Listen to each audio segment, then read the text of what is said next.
The first time someone said it, Mark pretended not to hear. It was at a backyard barbecue 2 years after his wife passed. He stood by the grill flipping burgers while his 5-year-old son, Eli, chased Bubbles across the lawn. A couple of neighbors watched him with polite pity. "Good man," one of them murmured. "But no woman would ever choose that life." Mark kept his eyes on the flames. He told himself it did not matter. He had work, a small rented house, and a son who still crawled into his bed when thunderstorms rattled the windows. Romance felt like something from a previous lifetime. Still, the words followed him home. By day, Mark repaired washing machines and refrigerators. By night, he packed lunches, checked homework, and read Eli stories about dragons who learned to breathe fire only after they stopped being afraid of it.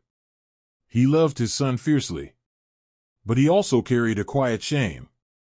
He was 36, with thinning hair, calloused hands, and a wardrobe that consisted mostly of faded work shirts. He had nothing impressive to offer anyone. Not money. Not status. Just a tired smile and a life that revolved around a little boy with gap-toothed grins. One rainy Thursday evening, that life shifted. Mark was locking up the repair shop when he noticed a sleek silver car stalled at the side of the road. The hood was open. Rain soaked the driver as she stood staring at the engine like it had personally betrayed her.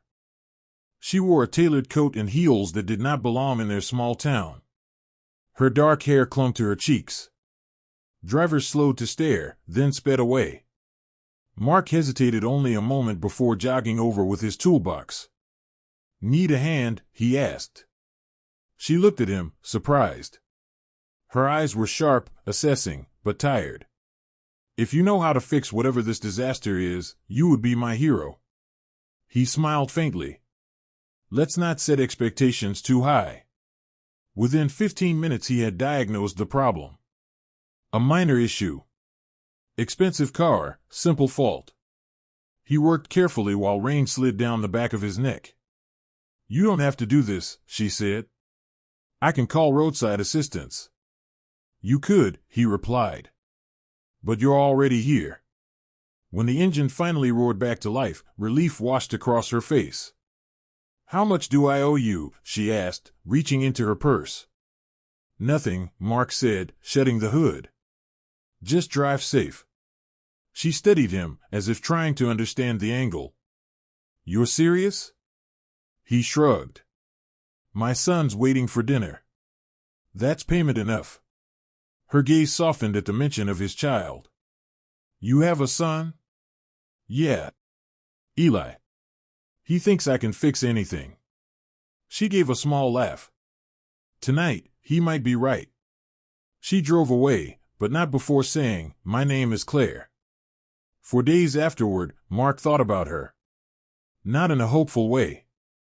More like remembering a dream you know is not meant for you. Then, the following week, Claire walked into his repair shop. This time she wore jeans and a simple sweater.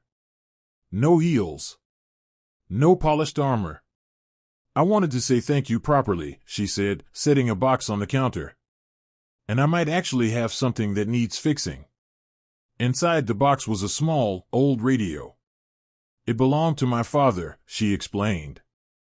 "It stopped working years ago. I never trusted anyone with it." Mark handled it gently. "I'll do my best." She did not leave right away. Instead, she leaned against the counter, watching him examine the wiring.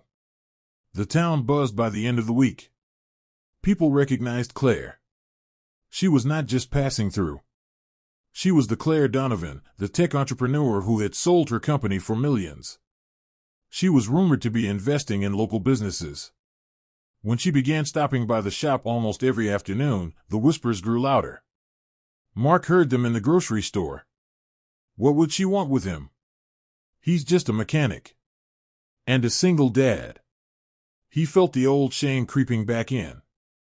He tried to keep conversations with Claire short. Professional. Distant. One evening, she surprised him by asking, "Can I meet Eli?" The question startled him. "Why?" he asked, more sharply than he intended. Because you talk about him like he's your whole world, she said softly. I'd like to understand the man who fixed my car for nothing. Reluctantly, he agreed. Eli greeted her with the bold C.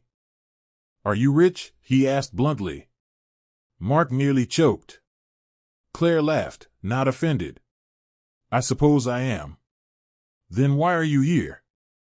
Eli asked. She knelt to his level. Because your dad helped me when he didn't have to. Later, as Eli showed her his dragon drawings, Claire's expression changed. The sharp, calculating look was gone. In its place was something almost wistful. Over tea at the kitchen table, she told Mark the truth. I grew up in a house where everything had a price, she said. Affection. Approval. Even time.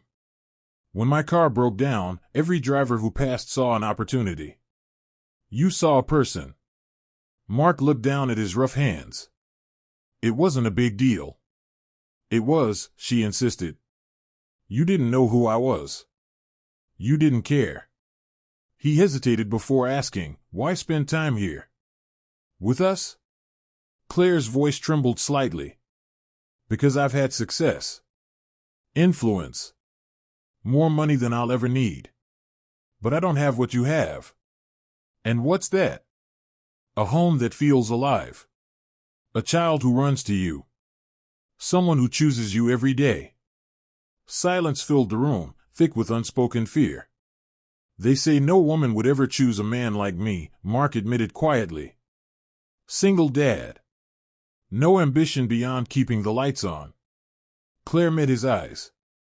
They're wrong. He shook his head. You don't need this life. I'm not choosing a life, she replied. I'm choosing you. The months that followed were not a fairy tale. There were awkward conversations. Curious stares. Doubts that surfaced in the quiet hours of the night. But Claire kept coming back. She invested in the repair shop, not to change it, but to help it grow. Mark hired 2 apprentices. He worked fewer late nights. He made it to Eli's school play without rushing and covered in grease. More importantly, he began to see himself differently. One evening, as the 3 of them sat on the porch watching the sunset, Eli leaned against Claire and whispered, Are you staying? She glanced at Mark before answering. If your dad will have me. Mark felt the old words echo in his mind. No woman would ever choose him. He looked at Claire, at the woman who had everything yet chose the small and perfect world he guarded so fiercely. I will, he said simply. And in that quiet moment, he realized something. It had never been about who would choose him. It was about believing he was worth choosing.